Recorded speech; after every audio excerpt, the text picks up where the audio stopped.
함께 보실 말씀은 창세기 21장 1절에서 21절 말씀입니다. 창세기 21장 1절에서 21절 말씀입니다.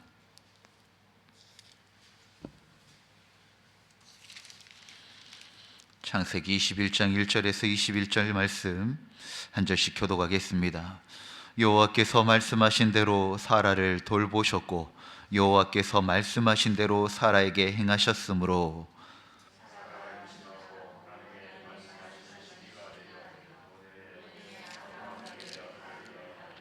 아브라함이 그에게 태어난 이 아들 곧 사라가 자기에게 낳은 아들을 이름하여 이삭이라 하였고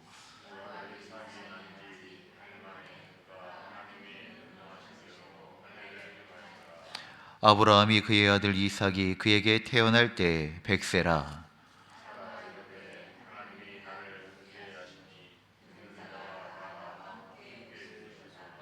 또 이르되 사라가 자식들을 젖먹이겠다고 누가 아브라함에게 말하였으리요마는 아브라함의 노경에 내가 아들을 낳았도다 하니라.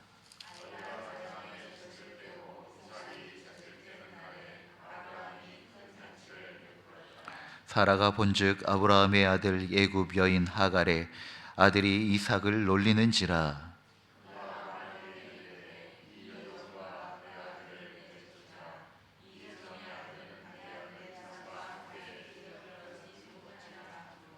아브라함이 그의 아들로 말미암아 그 일이 매우 근심이 되었더니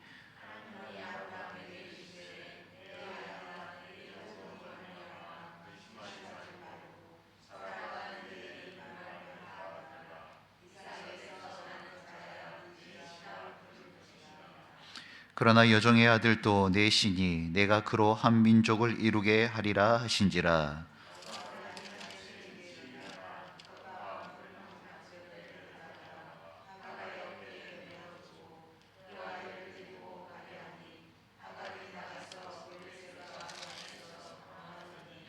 가죽 부대의 물이 떨어진지라. 그 자식을 관목동굴 아래에 두고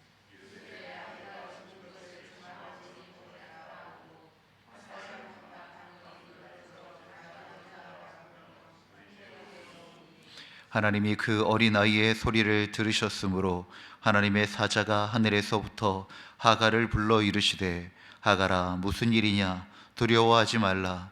하나님이 저기 있는 아이의 소리를 들으셨나니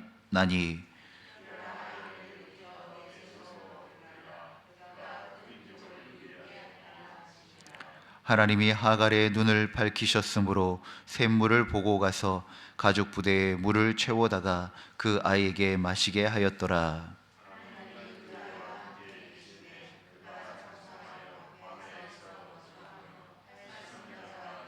함께요.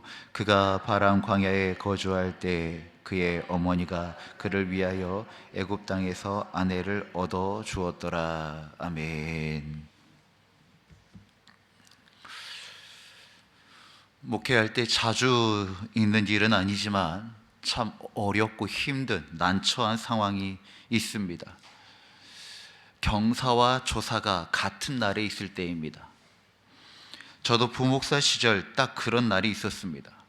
돌잔치 예배를 인도하고 그 기쁨과 함께한 후에 2시간 뒤에 장례식장 조문 예배를 인도하러 간 적이 있습니다.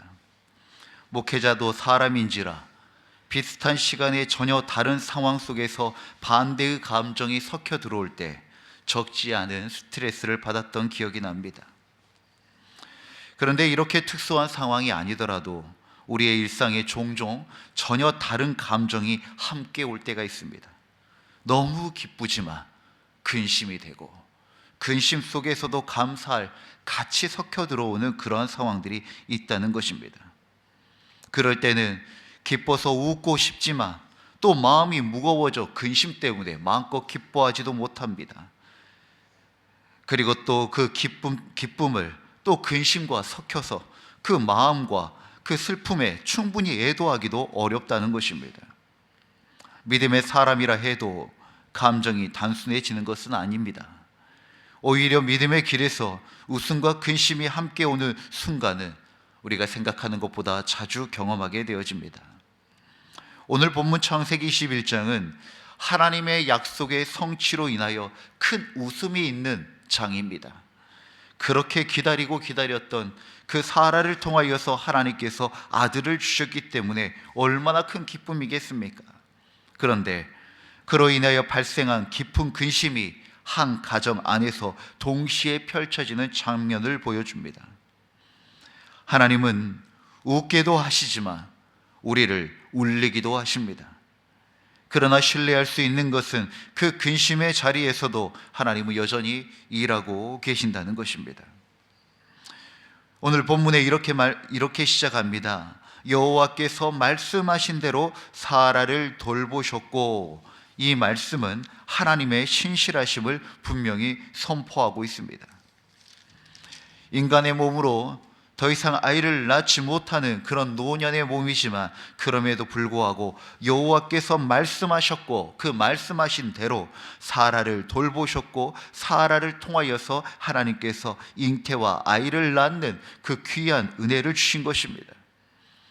그리하여 그 아이의 이름을 이삭이라고 합니다. 이삭의 이름의 뜻은 웃음입니다. 이 웃음은 이 아브라함과 사라가 하나님의 말씀을 믿지 못하였을 때 비웃었던 그런 조롱의 웃음이 아니라, 결국 그 하나님의 그 약속이 성취되어지는 그때 눈물 뒤에 찾아오는 그 은혜의 웃음을 뜻하고 있는 것입니다. 불가능해 보였던 약속이 하나님의 때에 정확히 이루어졌기 때문에 하나님의 은혜를 통하여 주시는 그 감격과 감사가 웃음으로 표현되어지는 것입니다. 저에게 담임 목사의 제1기는 5년의 개척기였습니다. 만만치 않았습니다. 참 울 일도 많았고 막막한 순간도 많았습니다. 코로나와 교회의 경제적 상황과 비전, 그리고 공동체를 이루어가는 과정 속에 인내해야 하는 순간들이 참 만만치 않았습니다. 그러나 그럼에도 불구하고 그 시절을 생각하며 웃을 수 있었던 것은 하나님의 일하심과 성취함이 있었기 때문입니다. 예배드릴 처소를 허락하셨고, 함께 예배할 수 있는 영혼들을 보내주셨고, 때마다 지혜를 주시고 새로운 길로 나아갈 수 있는 용기를 주셨기 때문입니다. 1년 만에 교회 안에 있었던 모든 빚을 갚아주셨습니다. 첫 해의 창립 예배, 다음 해에 바로 섬길 예배를 드릴 수 있도록 또 허락해 주셨습니다. 동역자를 붙여주시고 부흥도 허락하여 주셔서 월세가 비쌈에도 불구하고 교회 공간을 넓혀갈 수 있었습니다. 코로나 기간임에도 선교하는 교회, 모이고 흩어지며 자라나는 교회, 그리고 소그룹이 살아있는 교회로 세워가 주셨습니다. 눈물도 있었지만 하나님의 성취로 기쁨과 웃음이 있었다는 것입니다. 사랑하는 성도 여러분, 그렇습니다. 하나님의 약속이 이루어질 때 우리는 마음껏 기뻐하고 웃을 수 있어야 합니다. 그것은 하나님께서 주신 선물이기 때문입니다. 우리가 오래 기다려온 기도의 응답이 있다면 그 웃음의 근원이 하나님이지 않습니까? 하나님께서 주신 그 은혜와 기쁨을 마음껏 누리고 또 그 안에서 감사로 이어지며 그 감사를 통하여 또 그 기쁨의 연장들을 계속해서 지켜나갈 수 있는 우리가 되어지기를 간절히 소망합니다. 약속의 성취는 하나님이 주시는 웃음이고 기쁨인 것입니다. 그런데 하나님께서 주시는 그 은혜가 모든 것이 다 비단길이냐? 그렇지는 또 않다는 겁니다. 이삭이 젖을 뗐을 때 잔칫날 또 다른 장면이 펼쳐집니다. 이스마엘이 이삭을 놀리는 모습을 본 사라가 하갈과 이스마엘을 내보내라고 아브라함에게 요구하는 것입니다. 이 일로 아브라함은 매우 근심하였다라고 말하고 있습니다. 하나님의 약속이 성취되었지만 그 과정은 평탄치 않았다는 겁니다. 하나님께서 주신 복이 얼마나 귀합니까? 하나님께서 이루어내신 그 성취가 우리가 얼마나 기대하고 고대했던 것들입니까? 그러나 그 복을 받을 때 우리의 책임과 또 우리의 인내를 요구하고 있기 때문에 온전한 복이 되어지기까지 지나가야 하는 그 어둠의 터널이 분명히 존재하는 것입니다. 그래서 약속의 길에는 아픔을 동반한 결단이 포함되어 있습니다. 그래서 하나님께서는 아브라함에게 의외의 말씀을 하십니다. 가서 빨리 화해 좀 해봐, 이럴 것 같은데 오히려 아브라함에게 사라의 말을 다 들으라라고 이야기를 합니다. 하갈과 이스마엘을 내보내는 것을 그대로 두라는 것입니다. 이는 냉정함이 아닙니다. 이것은 언약의 계보를 분명히 하시는 하나님의 뜻이었습니다. 하나님은 사라를 통하여 그 아들 이삭을 통하여 언약의 계보를 이루어 가신다라고 말씀하셨습니다. 그 하나님의 말씀을 따라 아브라함은 질서 있게 질서 있게 행하여야 했던 것입니다. 하나님은 질서의 하나님이십니다. 그 질서 가운데 하나님은 아브라함의 가정을 인도하고 계시고 또 가정에서 일어나는 갈등 문제 역시 그 언약적 질서를 통하여서 바르게 해 나아가야 했던 것입니다.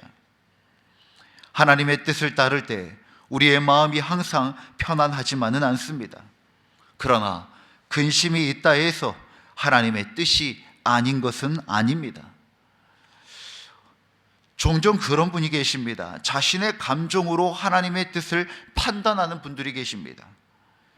말씀을 듣고 나서 내 마음이 편안하면 하나님께서 주신 말씀이고 불편하면 하나님께서 주시는 말씀이 아니라는 것입니다.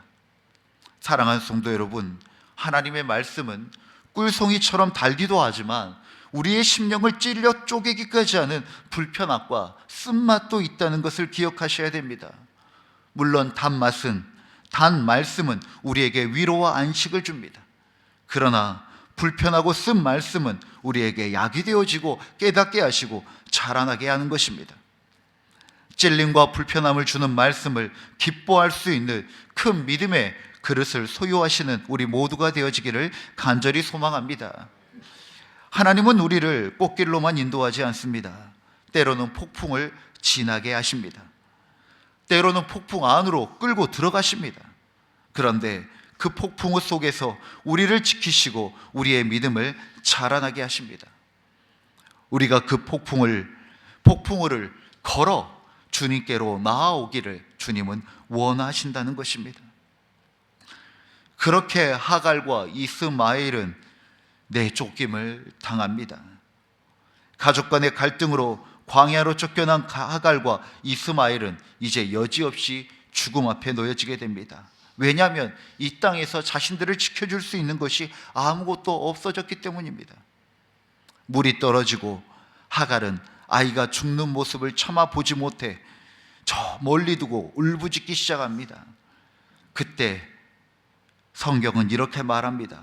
하나님이 그 어린 아이의 소리를 들으셨으므로 라고 말씀합니다.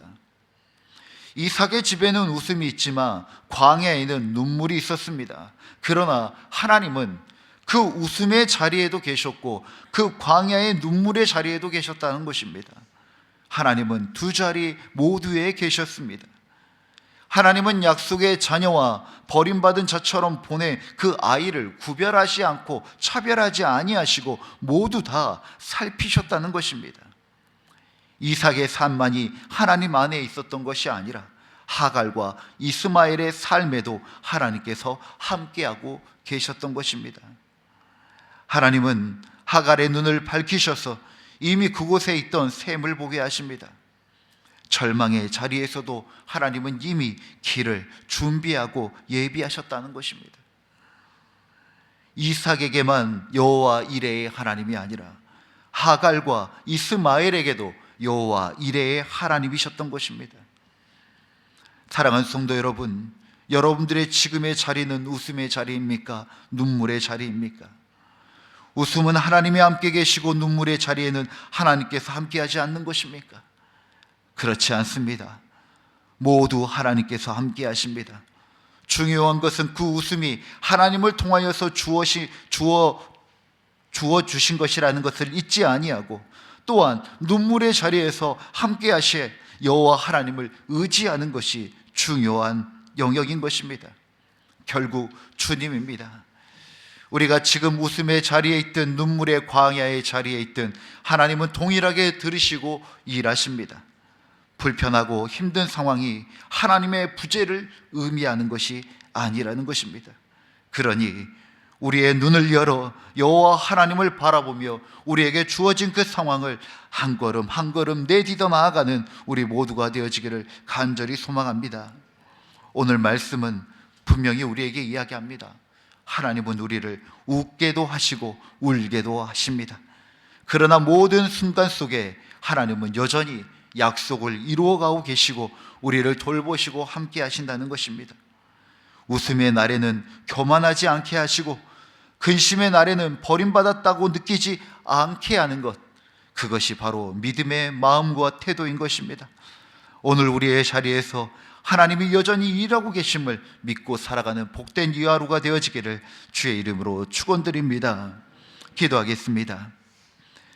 신실하신 하나님, 우리의 인생에 웃음을 주시는 분도 주님이시며 눈물의 광야에서 우리의 부르짖음을 들으시는 분도 주님이심을 고백합니다. 웃음의 날에는 주님을 잊지 않게 하시고 근심의 날에는 주님을 더욱 붙들게 하여 주옵소서. 오늘도 우리의 모든 순간 속에서 약속을 이루시는 하나님을 신뢰하며 살아가는 복된 이 하루가 되게 하여 주옵소서. 우리의 영원한 기리오 진리오 생명 되신 예수 그리스도의 이름으로 기도드립니다. 아멘. 주님이 가르치신 기도로 예배를 마치겠습니다.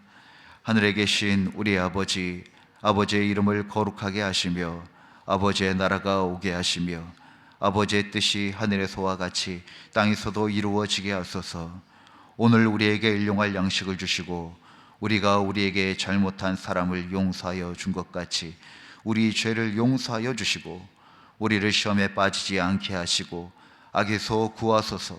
나라와 권능과 영광이 영원히 아버지의 것입니다. 아멘. 우리의 기도를 주님께 올려드립시다.